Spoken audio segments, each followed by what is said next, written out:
बिस्मिल्लाहिर्रहमानिर्रहीम एवरीवन। आज इंशाल्लाह फिर एक नए मौजू के साथ आज हम बात करेंगे। आज का हमारा मौजू है ज़कात के ऊपर, कंपैरिजन ऑफ ज़कात एंड मॉडर्न टैक्सेस क्या होते हैं, इसके बारे में आज हमारे जो है आमिर भाई बताएंगे। और हमारी जो सबसे पहली बुनियादी जो चीज़ है वो ज़कात क्या है, इसके बारे में इंशाल्लाह हमारे आमिर भाई बताएंगे। औज़ुबिल्लाहिमिनश्शैतानिर्रजीम बिस्मिल्लाहिर्रहमानिर्रहीम रब्बिश्रह ली सदरी वयस्सिर ली अमरी वहलुल उक़दतम मिन लिसानी यफ़क़हू क़ौली। ज़कात जो है वो इस्लाम में एक फ़र्ज़ इबादत है जो कि वेल प्योरिफिकेशन के लिए दिया जाता है। वेल प्योरिफिकेशन का मतलब है कि वो हर एक माल को पाक करता है, प्योरीफाई करता है। अच्छा, ये हर एक मुसलमान पर वाजिब है जो भी निसाब से ऊपर माल रखता हो, और इसका रेट 2.5 होता है। टैक्सेशन क्या होता है? टैक्सेशन एक लीगल सिस्टम है जिसके ज़रिए से गवर्नमेंट हर एक सिटीजन से पैसा कलेक्ट करती है, जिससे वो डेवलपमेंट प्रोजेक्ट, हेल्थ, एजुकेशन और पब्लिक सर्विसेज के लिए फाइनेंस करती है। ज़कात और टैक्सेशन के बीच बेसिक फ़र्क क्या है? ज़कात एक रिलीजियस ऑब्लिगेशन है, यानी कि इस्लामिक ड्यूटी है, जबकि टैक्सेशन जो है वो है लीगल ऑब्लिगेशन, यानी कि स्टेट लॉ, स्टेट्स के द्वारा वो कलेक्ट की जाती है। ज़कात सिर्फ एलिजिबल मुस्लिम पर लगती है, जबकि टैक्स जो है वो हर एक सिटीजन पर लगता है। ज़कात 2.5 फिक्स वेल्थ पर लगती है, जबकि टैक्स जो है यानी कि उसका वेरिएबल रेट्स होता है, जैसे इनकम पर अलग होगा, कंजप्शन पर अलग होगा, बिजनेस पर अलग होगा। ज़कात गरीबों की हेल्प और स्पेसिफाइड लोगों को दी जाती है, जबकि टैक्स हर एक पब्लिक वेलफेयर प्रोजेक्ट के लिए यूज़ होता है, उसका इस्तेमाल किया जाता है। ज़कात का इकोनॉमिक इम्पैक्ट क्या है? ज़कात से वेल्थ डिस्ट्रीब्यूशन होती है और पॉवर्टी कम होती है। ज़कात इकोनॉमिक जस्टिस को प्रमोट करती है। ज़कात इस्लामिक इकोनॉमी में गरीबों की हेल्प और इनइक्वालिटी को रिड्यूस करने में हेल्प करती है।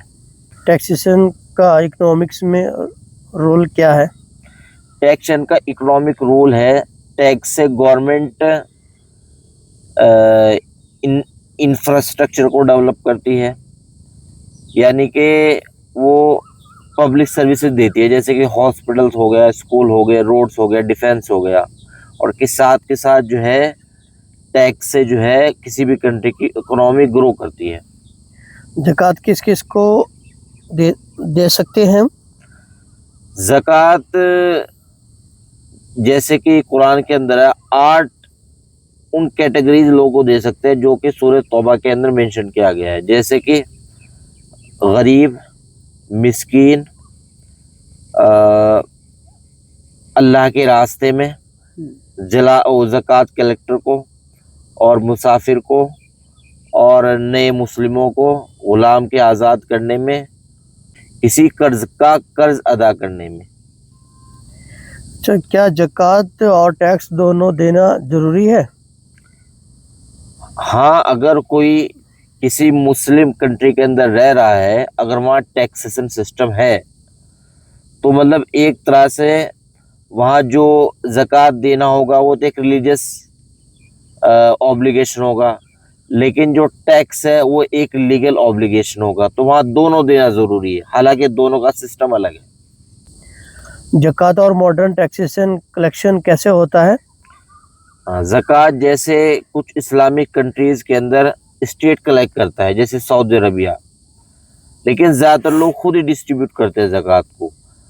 और टैक्स जो है वो तो एक तरह से स्टेट एनफोर्सफुली कलेक्ट करेगा, अगर बाई चांस कोई नहीं देगा तो उस पर पेनल्टीज लगाता है।